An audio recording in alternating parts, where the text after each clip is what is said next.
So recently, while streaming on TikTok, some of my viewers are telling me to review the Luker Feller drama. This caught my attention because Luker Feller is a 19-year-old guy from Lampung that manages to become a manager in an American startup company. He claims, as manager for editors, he receives a staggering monthly salary of 50 million rupiahs. An average MP of the Jakarta City Council only receives 16 million per month. He claims that he works for an American content creator named Christopher Claflin that's famous for his vlogs, who also manages a number of advertising firms and studios as part of his business. A few days ago, Lukerfeller posted a video about his life in TikTok, from his work to his allowance, and Indonesians were fuming. They dispute the fact that he was 19 and already a manager in the United States as nothing but a lie. Another Indonesian content creator named Alvin even said that he's capping. Because if you work for an American company, then he'd have an American social security number. But the thing is, he's doing all of this remotely. In general, remote workers located outside the United States don't need an American social security number, most commonly called the SSN, to work for an American company. Social security numbers are typically required for individuals working within the United States, and they serve various purposes such as tax reporting and employment verification. If you're working remotely from another country, you would generally follow the tax laws and regulation of your home country. You may need to provide the employer with the necessary tax documentation and identification information required by your local authorities. So because Lukerfeller is not physically within the United States, he has no need to make a social security number, and he only needs to fulfill his obligation to the government he belongs to. Alvin, if you're watching this, I implore you to read up more about US federal laws. The relevant section that addresses the requirement for an SSN for employment is the typical Section 205 of the Social Security Act. So get to work! But returning to the nature at hand, a lot of Indonesians are still enraged. They're so used to getting underpaid by their companies no matter how high they study, they cannot comprehend when a 19-year-old shut-in makes 5 times their amount. In Indonesian terms, this is sirik, or green-eyed jealousy that's only endemic to people living their lives on brokey logic. That's because of 2 things. 1, Indonesians have yet to understand the concept of digital natives and digital nomads. Digital natives and nomads are people who get their honest work and dough from the internet. Editors, graphic designers, town scouting, writers, they can all become digital natives. So their work is not grounded upon them having to be physically present inside the place they work in. That's why they can work remotely and for any companies outside of their own state. The time of remote digital work is real. And Indonesians still don't understand that this is possible, which is why there are plenty of cases where digital natives get their houses raided by their neighbors because they think they're indulging in human sacrifices or the occult to get money. Ini dia berumah tangga, dia nganggur tapi uangnya banyak.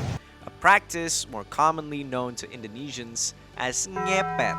Indonesians need to stop acting like superstitious cavemen and fully realize that Industrial 4.0 is real. We got to stop assuming just because someone shuts themselves in and never says hi to their neighbors, they're ngepet. Bruh. Broke logic. Stay poor. 2. The wage in Indonesia is still very low. Christopher, Luker's boss, actually brought this up in his crab in a bucket dilemma. Whenever a bunch of crab gets put in a bucket, the crab climbing out will be pulled back into the bucket so they can be dinner, just like all the other crabs.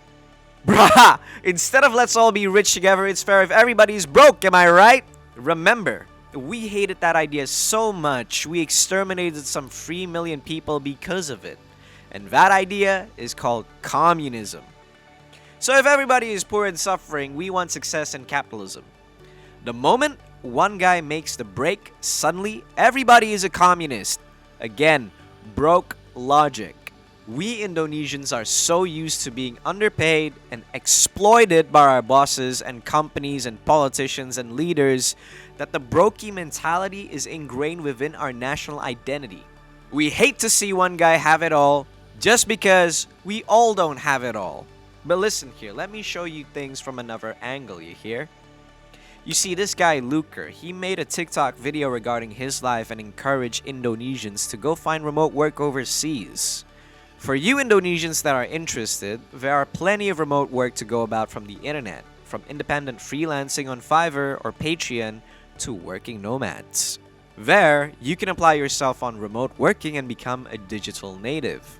Of course, there will be so much consideration such as the validity of the contract you agree to the company's legitimacy, which could be done in a quick research through Google. But what's important is that the opportunity is there for you to take. You nail the job or not is a matter of effort and luck. All you need to do is just try. Now, the way I see it, this is not the crab escaping from the bucket by themselves. Rather, the crab escaped the bucket and gave everyone instructions on how to escape the bucket. And what's great is that it kinda helps everyone in the country in a way. A country can generate revenue by exporting goods and services produced by its people to other countries. When a country exports goods or services, it earns money from foreign buyers.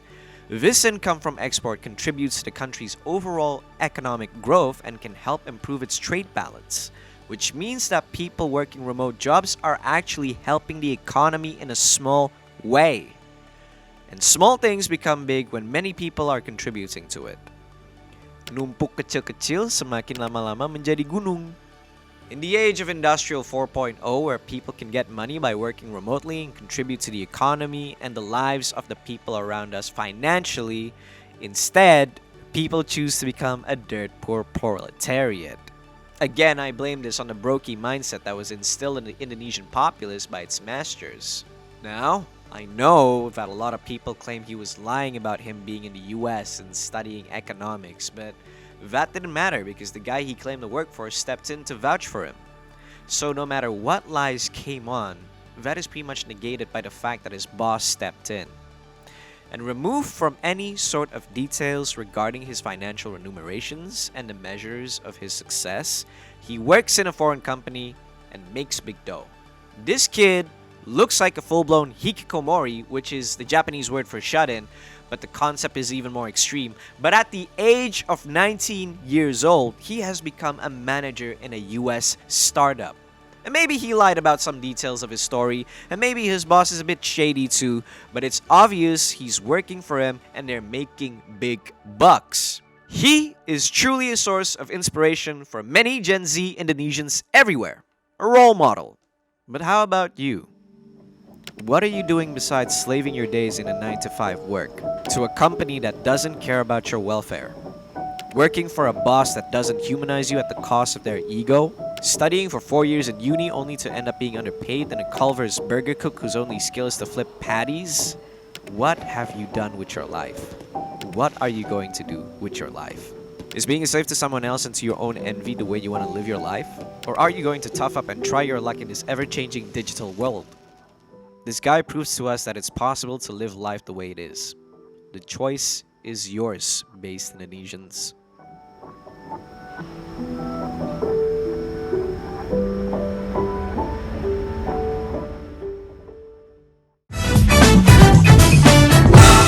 Subscribe to the Based Indonesian Show. Dijamin halal